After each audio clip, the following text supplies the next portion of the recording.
sure that besties don't kiss. And you guys keep sneaking around the house, watching your back before you share kisses. Is there something we need to know? Hey! Hey! Radicals. Yeah, expected.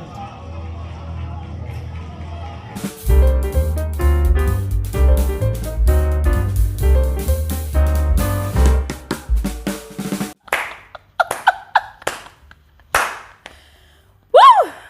Okay, ladies and gentlemen, tonight's live eviction show was something else. It was off the hook.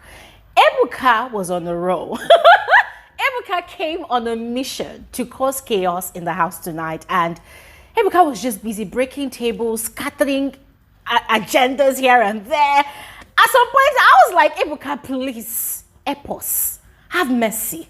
If you scatter everybody's game plan, what will be left of these housemates? Because as it is, they are boring as hell.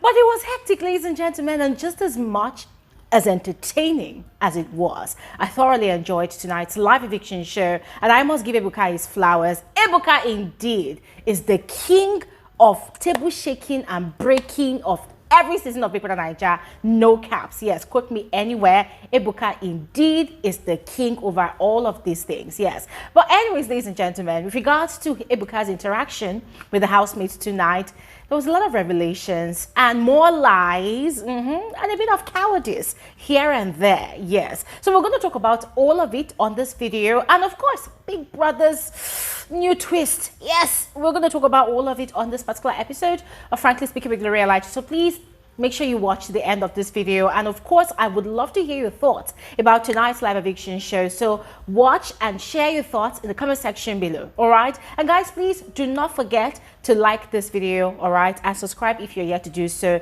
And you're all specially welcome to my channel. My name is Gloria Elijah. This is Frankly Speaking with Gloria Elijah. And I am the girl with the tea. Without further ado, let's just quickly dive right into it. Now, first things first.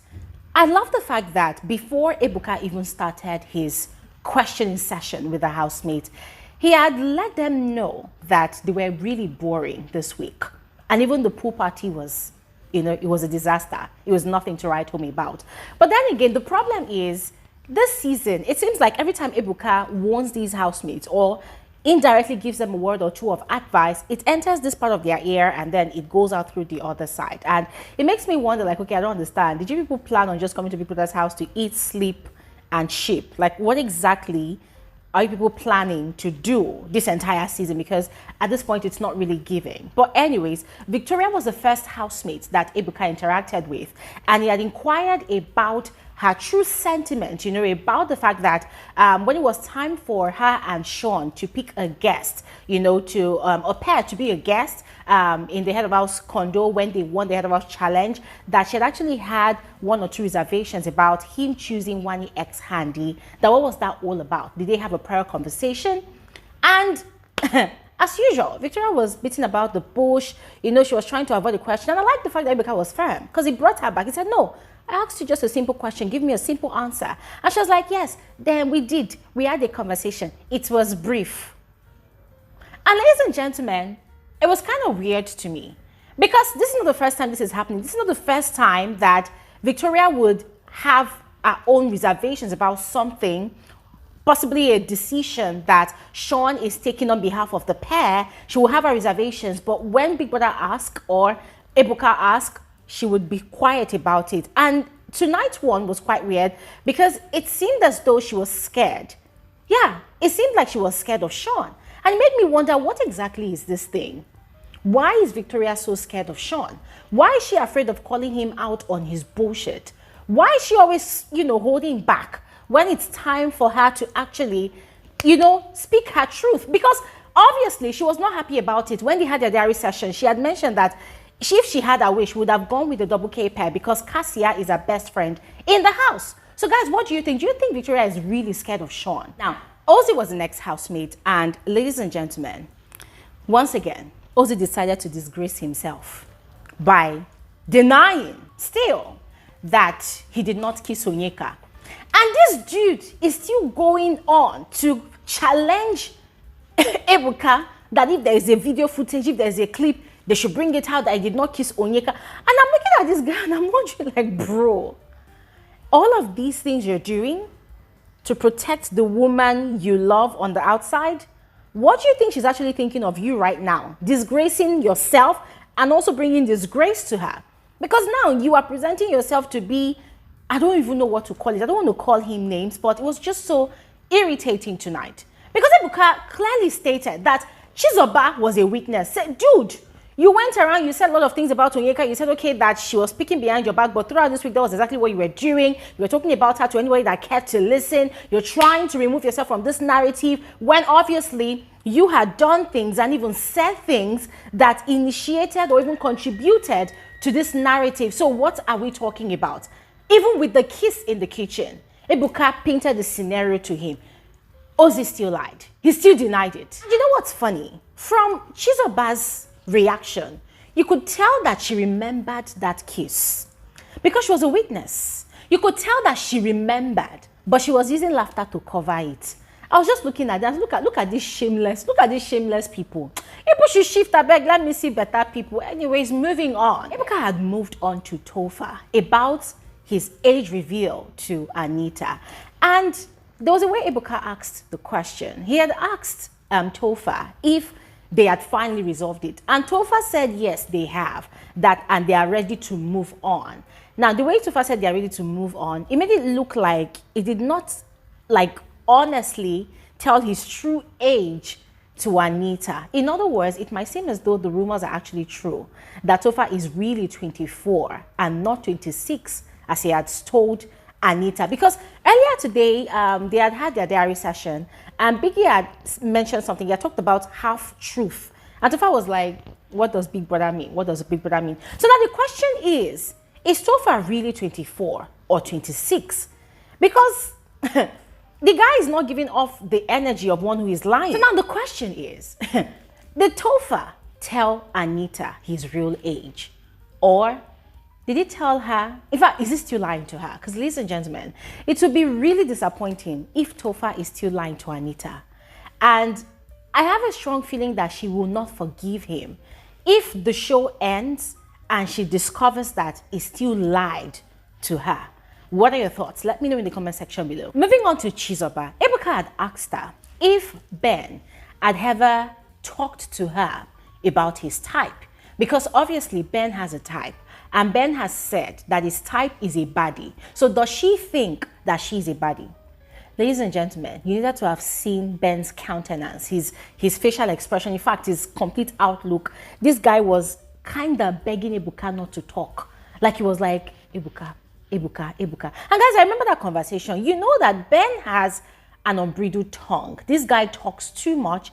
He talks a lot. So most of the time he says things and then it's like he has forgotten what he has said. In fact, some days back, he had actually said something quite disgusting to Chizoba, you know, when he was comparing Chizoba and her sister Onyeka. It was very annoying. I mean, the guy, Ebuka just literally exposed Ben. And Chizoba was busy laughing and saying, thank you, thank you. I'm like, I bet you push your shift because, first of all, what they claim to be their talking stage is not a talking stage, because everybody in that house knows that Ben is dying to be with Anita and not Chizoba. He's just using Chizoba to front that he's in a ship, and that thing is not even a ship. It's a tiny little canoe, a tiny little boat that is not fully completed yet. But anyways, guys, I beg, let's just move on. And then Ebuka moved on to Wani about a conversation she had with Sean earlier today before the live eviction show. So they had both had a conversation where Sean had told her that it's funny how Suj still thinks that Nelly's bomb is real. And Wani had said, oh, that even her hip, her waist, they didn't even construct it properly. It's not properly done. And ladies and gentlemen, Ebuka had Wani stuttering for a bit because, you know, Wani is always priding herself in someone that can, you know, take up a challenge. I will say it to your face, I'll say it to your face. So she was not trying to say that, no, Ebuka, what I meant was that, it's not like this. Ebuka said, did you say it or not? I heard you say it. I heard, she was, She was trying to go through the corners, but Ebuka dragged her out. Yes. Now, Ebuka moved on to the other one that she had with Sean. I think it was on Monday or Tuesday, where she had said a lot about Onyeka, but basically saying that Onyeka lies to herself a lot, yeah? Painting so many scenarios in which Onyeka has actually lied to herself. And she wasn't wrong in all of those things, but, the thing about that conversation is that we know that she and Onyeka, they're actually good friends, and she herself has confided about her personal life and traumas to Onyeka. So Ebuka had asked her that question, and she had said, well, she had actually said it to Onyeka's face, that Onyeka lies to herself a lot. Like when she likes Ozzy, she would lie that she doesn't like Ozzy. When she's drunk, she would lie that she's not drunk. So for that one, she has actually said it to Onyeka's face. And guys, yes, Wani is right. She has said it to Onyeka's face. But you see, for that Nelly's one, oh my God, it was Nelly's laughter for me. Nelly was laughing so hard. It was obvious that Nelly was kind of upset, but she was laughing. And at the end of that questioning session, she has said, sorry for my laughter. I'm like, nah, people are not giving me the drama. I want like a serious altercation between these two people. Nelly, first of all, needs to drag Sean to filth for even thinking of body shaming her.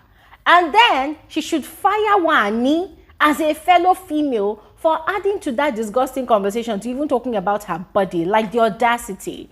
I want Nelly to react. But then the annoying part is, Nelly did not give that energy to Chinwe when Chinwe called her a thief. So now, I don't know if Nelly is going to give that same energy to these people. Guys, what do you think? Do you think Nelly should react or just keep it classy? Because at this point in time, the house is boring. We want some action. We want some drama. And then finally, with regards to the questions, Ebuka had finally, in a way, exposed the double K pair by revealing to the whole house via a question he asked Cassia that, Como, what is what's going on between she and Kelly Ray? All these hide and seek that they've been doing, kissing here and there, and then they're always watching their back, and then they're sneaking around the house. Can they explain what's going on? Ladies and gentlemen, that question completely threw Cassia off guard. Because even earlier, before, I think it was like about 30 minutes before the live eviction show, they were in the garden, and Femi had, been gisting the whole house, like people that were gathered under that kubana, that at the party last night, Cassia had pecked Kelly Ray on the lips.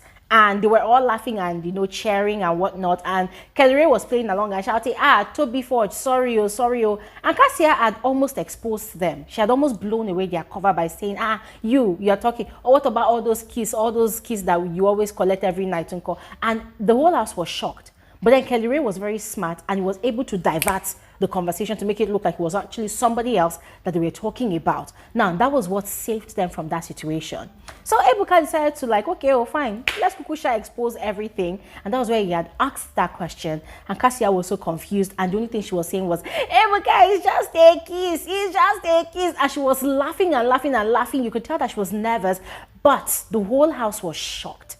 Because it just felt like at that point in time, their suspicions were confirmed that these two were more than best friends of 5 years. So OC especially, who has been on Kelly Ray's neck about this whole situation, was, you people should tell us, so how many times have you kissed? How long have people been kissing? Hey, this and that, this and that. And they were just laughing and laughing to cover it up. And guys, in a way, I'm kind of scared for those two. Because if it was Kelly Ray that Ebuka asked that question, Kelly Ray would always come up with a smart response, just like he did last week Sunday. But this time around, it's Cassia. Cassia's emotions has been getting in the way of their game for the longest time. So she was not prepared. She's been losing guard. A lot of times she's been losing guard. She's been allowing her emotions to get the best of her. And so tonight's one, oh my God, it's going to be by the grace of God. If the rest of the house decides to forget about this one and just call it a sleep, two best friends getting attracted to each other because of the confined space. But guys, what do you think? Do you think they're going to get past this new week or even be able to stay to the end of the season without raising more suspicions with their chemistry? Let me know your thoughts in the comment section below. Finally, for the live eviction show, the Radicals were evicted. And ladies and gentlemen, Frankly speaking, I wasn't surprised that they were going to be the ones going on tonight because it's been a long time coming. They've been saved on countless number of times by the good graces of their fellow housemates, yes. And their time is up. But in all, I'm happy for them. And I love those guys so much. They are such sweet souls, especially Femi David, very, very interesting young men. And I only hope that there's open doors for them on the outside, that they achieve their dreams, that this platform paves many ways for them, more than they can ever imagine, because they really do deserve it.